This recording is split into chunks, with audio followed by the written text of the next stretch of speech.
General secretary हैं, ruling party के alliance में हैं। बहुत शुक्रिया दुबे जी। राहुल गांधी के इन आरोपों पर राष्ट्रीय लोकदल क्या मानता है, उन्होंने आज इसके सबूत भी प्रस्तुत कर दिए हैं। आपने स्वयं देखा होगा कि एक ब्राज़ीलियन मॉडल के नाम पर बहुत जगह वोट हैं और एक एक ब्लर फोटो करा के एक गलत पते पर, ज़ीरो एड्रेस पर हज़ारों वोट पड़े हैं। और उनका ये आरोप है कि करीब 25 लाख वोटों की हेराफेरी हरियाणा के इलेक्शन में की गई। उन्होंने महाराष्ट्र के सबूत पेश किए, उसके बाद अब हरियाणा के पेश किए हैं और कह रहे हैं कि सुप्रीम कोर्ट को इस मामले में संज्ञान लेना चाहिए। आपकी पार्टी इस मामले पर क्या राय रखती है? देखिए, हमारे ये चुनाव आयोग के ऊपर सवाल है। चुनाव आयोग एक संवैधानिक संस्था है और मैं समझता हूं कि चुनाव आयोग को जो कोई भी आरोप लगा हुआ है, चाहे वो राहुल जी तो बड़े नेता हैं, उन्होंने आरोप लगाया, कोई भी व्यक्ति अगर चुनाव आयोग पर प्रश्न चिन्ह उठाता है तो संवैधानिक संस्था को उसका जवाब देना चाहिए। अब वो गलत आरोप है तो गलत आरोप का भी जवाब दे दीजिए, क्योंकि क्लेरिफिकेशन करने में कोई बुराई नहीं है। लेकिन बात जहां तक बात राहुल बात करते हैं, बात जो राहुल जी ने उठाई, हरियाणा के चुनाव में इतने दिन उनको लग गए इन चीजों को। आपके जो बूथ लेवल पे आपके कार्यकर्ता थे वो क्या कर रहे थे, ये उस समय भी तो ये उनकी अपने भी सांगठनिक कमी है। ये तो लोगों को, संगठन के लोगों को भी देखना चाहिए। जब मिलेगा तभी तो, लिमिटेड रिसोर्स है, कोई इन्वेस्टिगेशन एजेंसी थोड़ी है।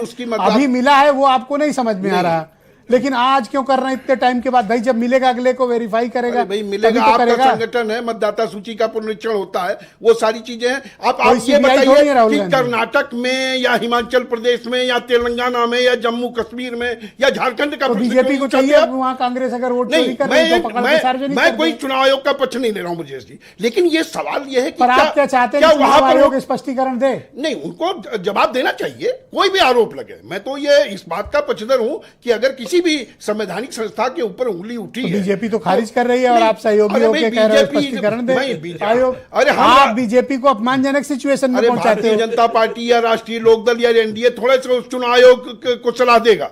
चुनाव आयोग स्वतंत्र संस्था है, बीजेपी खारिज कर रही है और आप कह रहे हो कि सफाई दो। बीजेपी अपना ये क्या बात हुई? ये चुनाव आयोग का विषय है। चुनाव आयोग संवैधानिक संस्था है, हम लोगों से उसे नहीं चलाते। चुनाव आयोग स्वतंत्र है। किस आधार पे आप कह रहे हो कि स्पष्टीकरण दे आयोग? नहीं, मैं कोई आधार नहीं, उन्होंने आरोप लगाए तो जवाब तो दे ही देना चाहिए ना। इसमें क्या बुराई है कि आप झूठ बोल रहे हो? तो संजय चौधरी मना कर रहे हैं, नहीं, अगर ब्रजेश जी कोई गलत बात आप कह रहे हो तो मुझे ये कहने में क्या बुराई है कि ब्रजेश जी गलत बोल रहे हैं? भाई कोई आरोप अगर है तो बोल देना चाहिए ना। बात तो सही है आपकी। अगर आपने गलत सवाल उठाया तो गलत सवाल का जवाब है, मेरे ऊपर नहीं तो क्लियर कर दीजिए। मेरे ऊपर दबाव मत बनाओ। ये संजय चौधरी नहीं बनाता, मैं दबाव की राजनीति नहीं करता। आपसे ज्यादा कौन करता है? हम कौन सी दबाव की राजनीति कर रहे हैं? हमने ये कहा कि अगर आप वोट चोरी उठा रहे हो तो इन राज्यों में जहां आपकी सरकारें हैं, विपक्ष की सरकारें हैं, उनके बारे में आप बीजेपी को बड़ा असमंजस में और असहज कर दे रहे हो। मैं देख सकता हूं संजय चौधरी तनाव में दिख रहे हैं, टीवी दिख रहे हैं। आप वो बेचारे किसी तरह इज्जत बचाते हुए कूद फांद के निकल गए और आप कह रहे हो कि नहीं अखाड़े में ही रहो, अखाड़े में रहो, सफाई दे दो, आप उसको स्पष्टीकरण दे दो। आप देखो क्यों उनको असहज स्थिति में डाल रहे हो? पानी में लाठी मारने से आपका कुछ नहीं। मैंने आपने पानी में नहीं, आपने सर में लाठी मारी है।